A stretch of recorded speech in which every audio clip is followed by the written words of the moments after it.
Todo o material contido neste filme é autêntico. Algumas cenas contêm material explícito e se recomenda supervisão paterna.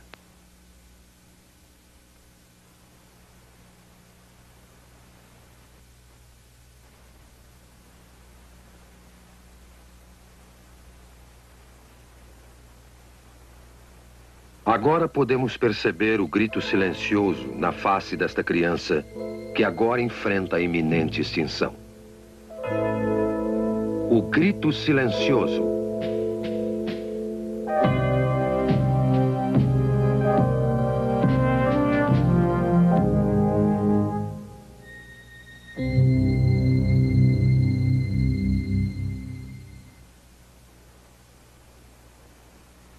Meu nome é Bernard N. Nathanson.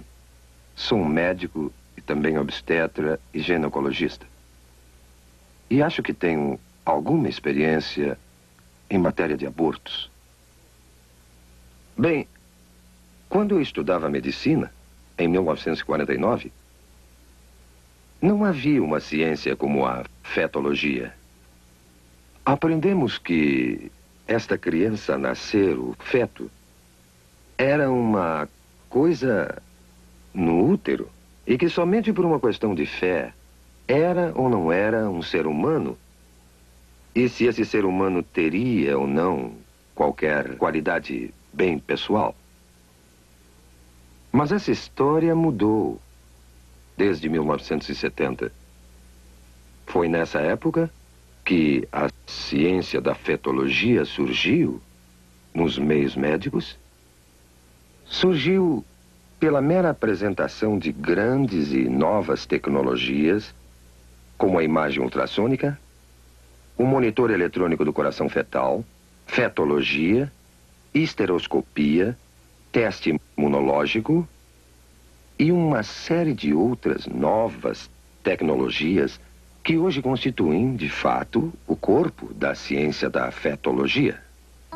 A imagem ultrassônica, que é a imagem do feto em movimento, tornou-se acessível à nossa clínica a partir de 1976.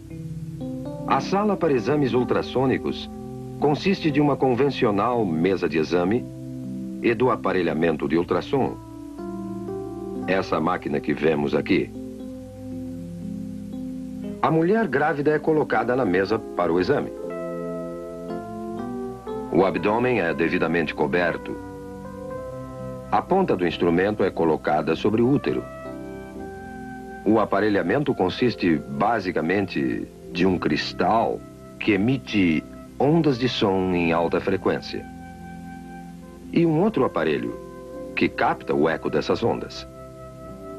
O eco é então registrado num computador que o transforma em uma série de imagens da criança nascer. E a criança pode ser observada por uma análise linear, que é útil para a gravidez adiantada, ou por uma de setor, que é mais precisa para delinear a criança na fase inicial, como esse caso. A imagem reconstruída pelos moldes do eco é capaz de ser de uma absoluta clareza e é tão detalhada nesse instrumento que as válvulas do coração são observadas abrindo e fechando com as contrações do coração. Mães e pais, pela primeira vez, têm podido ver suas crianças antes do nascimento, com essa espetacular tecnologia.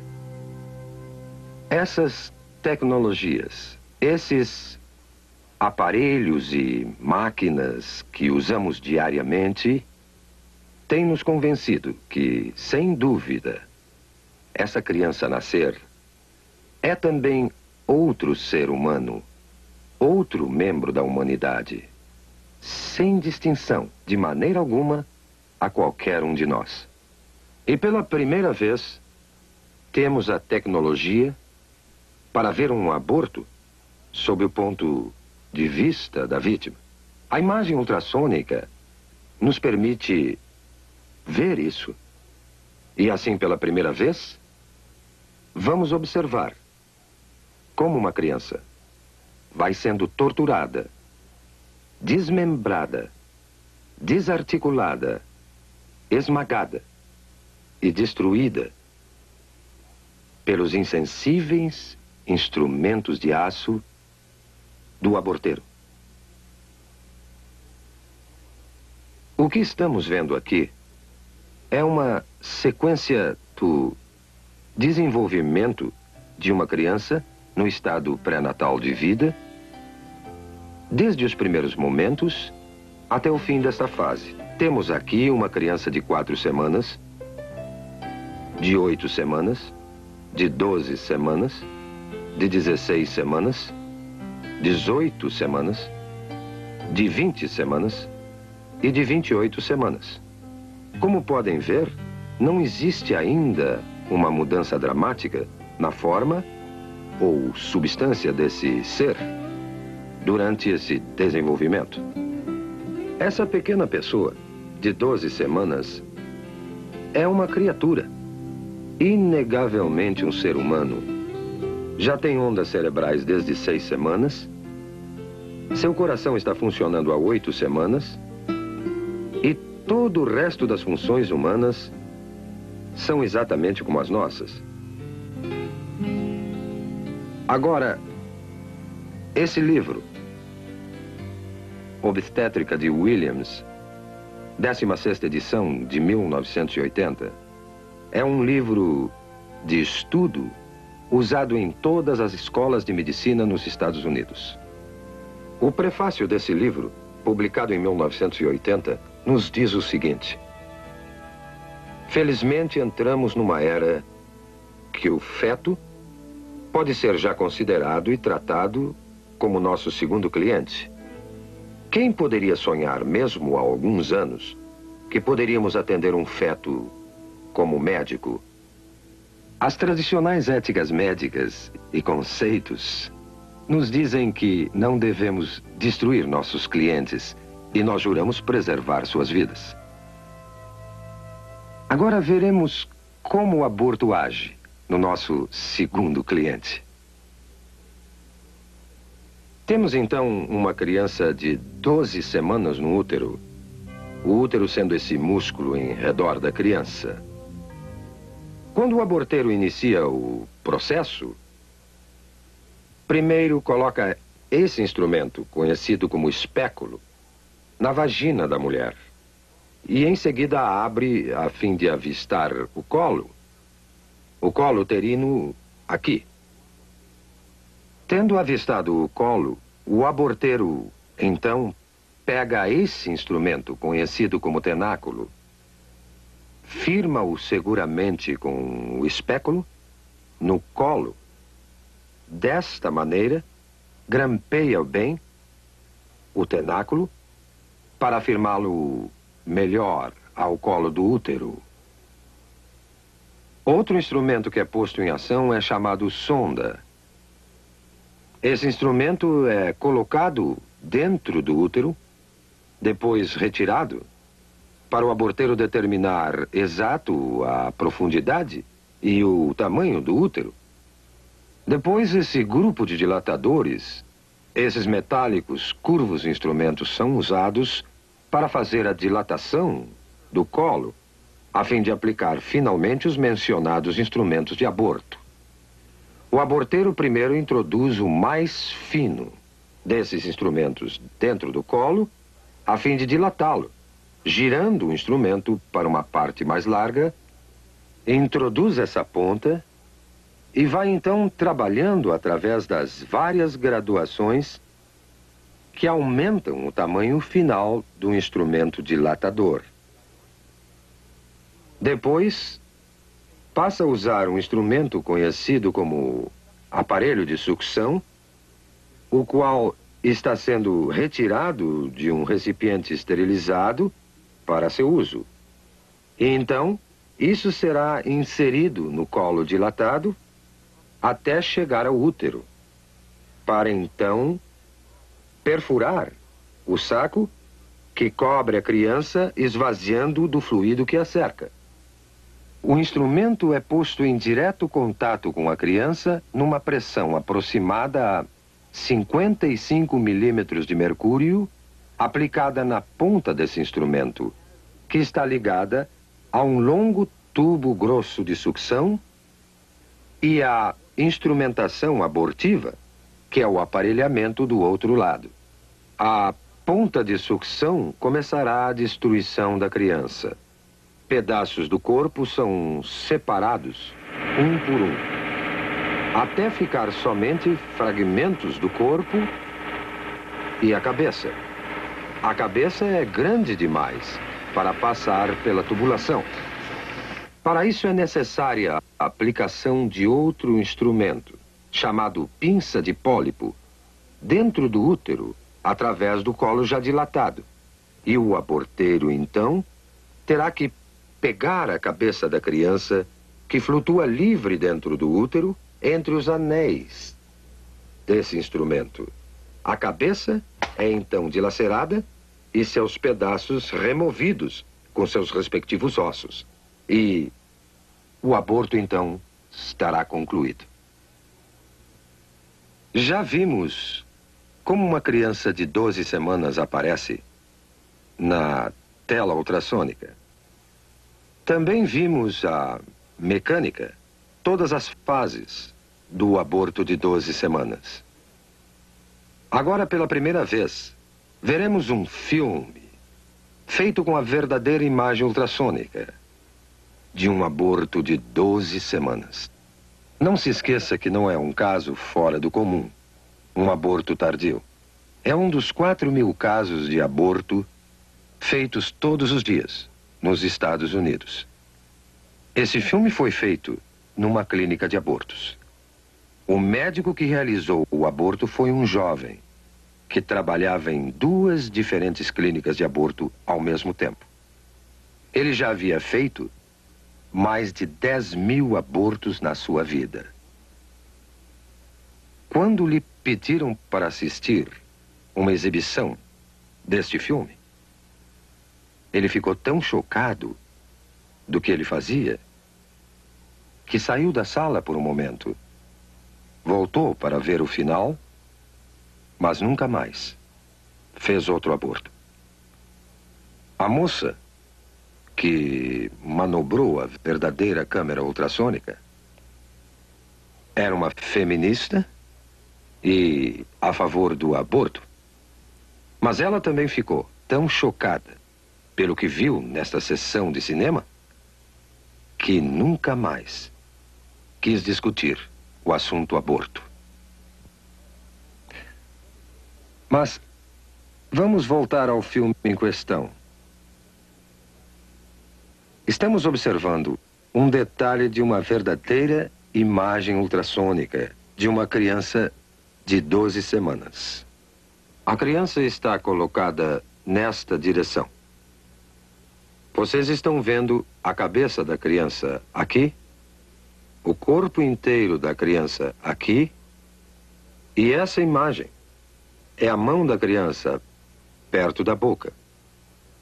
Olhando essa criança mais de perto, observamos o olho ou a órbita ocular aqui, o nariz da criança aqui, sua boca aqui, e até vemos o ventríloco do cérebro aqui. Esse é o fluido que enche os espaços do cérebro. Vemos o corpo da criança aqui, com as costelas em silhueta, e sua coluna vertebral atrás. Essa é uma área granulada de tecidos. Na parte superior, parece ser a placenta da criança. Podemos até distinguir aqui as coxas, as extremidades inferiores saindo do corpo, desta maneira. Agora, vamos à ação. Vemos o coração batendo no peito da criança. Suas batidas são de 140 por minuto aproximadamente. Agora, vemos a criança se movendo dentro do útero. E observamos várias mudanças de sua posição. Ela ainda está colocada desta maneira. E a boca está recebendo o polegar da criança, a criança está outra vez movendo-se calmamente no seu santuário. Agora, esta sombra que estamos vendo na parte inferior da tela é a ponta de sucção que foi deliberadamente colorida para que possamos distingui-la com mais clareza. Mas o aborteiro dilatou o colo e está inserindo a ponta de sucção que podemos observar se movimentando na tela. Podemos notar que a ponta de sucção que está aqui, quando se move em direção à criança, ela recua do objeto e começa a produzir movimentos violentos e agitados. A criança se move com mais determinação. Sua posição muda constantemente e ela retrocede mais uma vez aqui. A ponta de sucção ainda não tocou na criança e mesmo assim ela permanece agitada e movendo-se violentamente. A criança virou agora outra vez de perfil e a ponta de sucção volta mais uma vez a aparecer na tela. A boca da criança está aberta, o que veremos mais uma vez em outro momento. Mas esta ponta de sucção, que vemos se movendo violentamente na parte inferior da tela, é um instrumento mortal, que eventualmente irá destruir a criança. É só depois que o saco é perfurado para a saída do líquido que a ponta do aparelho entrará em contato com a criança. Mas podemos observar a ponta movendo-se enquanto o aborteiro procura o corpo da criança. Mais uma vez vemos a boca da criança aberta, como se estivesse emitindo um grito silencioso. Este é o grito silencioso de uma criança prestes a enfrentar sua extinção. Agora, as batidas do coração aumentam dramaticamente e os movimentos da criança são mais violentos, como percebendo a agressão ao seu santuário. Está se afastando e podemos vê-la movendo-se para a esquerda do útero, numa tentativa patética de escapar aos terríveis instrumentos que o aborteiro usa para extinguir a sua vida. Agora, o coração está visivelmente acelerado. Suas batidas chegam a 200 por minuto.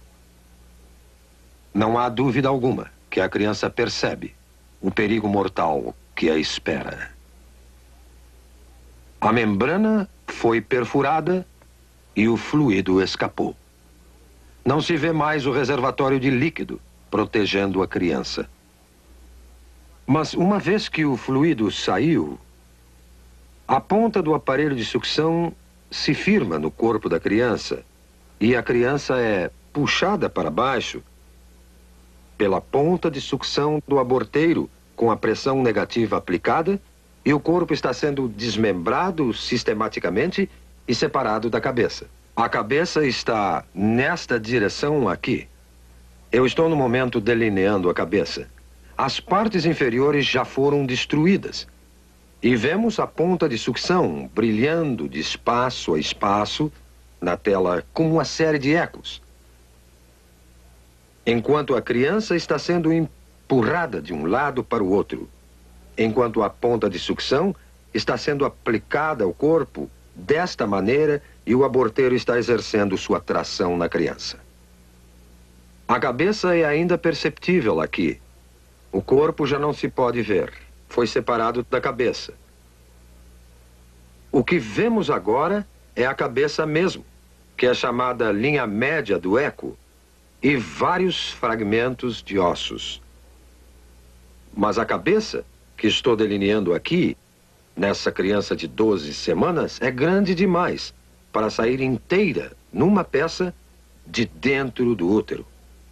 O aborteiro terá que empregar este instrumento, a pinça de pólipo, numa tentativa de segurar a cabeça. Ele agora tentará dilacerar a cabeça com esse instrumento, dessa maneira, e remover a cabeça aos pedaços de dentro do útero. O aborteiro e o anestesista têm um código secreto entre eles, que os protege da pavorosa realidade dos fatos. O aborteiro e o anestesista se referem à cabeça da criança, que agora é chamada de número 1. O anestesista, então, perguntará ao aborteiro: o número 1 já saiu? Já acabamos? Vemos agora, intermitentemente, os dentes ou lâmina desse instrumento aparecendo nessa imagem aqui. A cabeça tende a flutuar, solta no útero, e aqui estão os dentes ou lâmina desse instrumento vindo por aqui, e a cabeça está sendo agarrada pela pinça de pólipo e puxada para baixo em direção ao colo. Agora, tudo o que vimos sobrando são simples resíduos, simples fragmentos, pedaços de tecidos que documentam que ali viveu uma vez um indefeso, frágil ser humano. Considerando o impacto do aborto na nossa sociedade, vamos olhar algumas estatísticas do que realmente aconteceu nos últimos 20 anos. Nós temos dados confiáveis indicando que em 1963, bem antes do aborto ser legalizado pela infame decisão Roe versus Wade, eram efetuados aproximadamente 100 mil abortos ilegais anualmente nos Estados Unidos, e muito poucos legais. Em 1973, o primeiro ano que a decisão Roe versus Wade prevaleceu neste país, cerca de 750 mil abortos foram efetuados. E em 1983, o último ano do qual temos completos dados, foram feitos 1,5 milhão de abortos. Agora vamos ver o aborto como indústria. No ano passado, foram efetuados 1,5 milhão de abortos nesse país. E o custo médio de um aborto é de 300 a 400 dólares por operação. Isso criou uma indústria nesse país de uns 5 a 6 milhões de dólares por ano, colocando-o na lista das 500 maiores indústrias do mundo. 90% de todo esse dinheiro vai para o bolso dos médicos e o que sobra no bolso dos empresários que dirigem as clínicas. Tivemos investigações recentes sobre essas clínicas, que se ramificaram no país como cadeias de restaurantes. Sabemos que várias dessas cadeias se encontram na Califórnia, pelo sudoeste e vão até o sudeste dos Estados Unidos. E há alguma evidência agora que cada vez mais essas clínicas estão caindo nas mãos do crime sindicalizado nos Estados Unidos. E que esse dinheiro do aborto, é manchado não só pelo sangue das inocentes vítimas do aborto, como também pelas mãos sujas do crime sindicalizado nos Estados Unidos. Quando discutimos o aborto, temos que entender que a criança por nascer não é a única vítima. As mulheres são vítimas também, tanto como as crianças o são. Não foi dito às mulheres a verdadeira natureza da criança por nascer. Não lhes foi mostrado os fatos reais sobre o que o aborto realmente é. As mulheres, em grande número, centenas, milhares, dezenas de milhares, têm tido seus úteros perfurados, infectados, ou sofreram destruição total de seus órgãos reprodutores como resultado de uma operação da qual não possuem um conhecimento verdadeiro. Este filme e outros filmes que virão devem fazer parte da informação geral para o consentimento de qualquer mulher antes de se submeter a um processo desta natureza. Eu acuso a Liga Nacional do Direito ao Aborto. Eu acuso o Plano Familiar e todos os conspiradores da indústria do aborto de uma consistente conspiração silenciosa que faz a mulher ignorar os verdadeiros fatos sobre o aborto. E desafio a todos que ministram o aborto a mostrar esse autêntico programa filmado, ou um similar a este, a qualquer mulher antes de consentir num aborto. Como veem, acho que entendo um pouco de aborto. Fui um dos fundadores da NARAL em 1969, que é agora a Liga Nacional do Direito ao Aborto. E por um período de 2 anos, fui o diretor da maior clínica de aborto do mundo ocidental. A partir dessa época, passamos a ter uma ciência chamada fetologia, que nos permite o estudo do feto humano. E todo esse conhecimento concluiu, sem exceção, que o feto é um ser humano, igual a qualquer um de nós, e parte integral da comunidade humana. Agora, a destruição de uma vida humana não é solução para o que basicamente é um problema social. E acredito que recorrer a essa violência é admitir que a ciência, e pior ainda, a ética estão empobrecendo.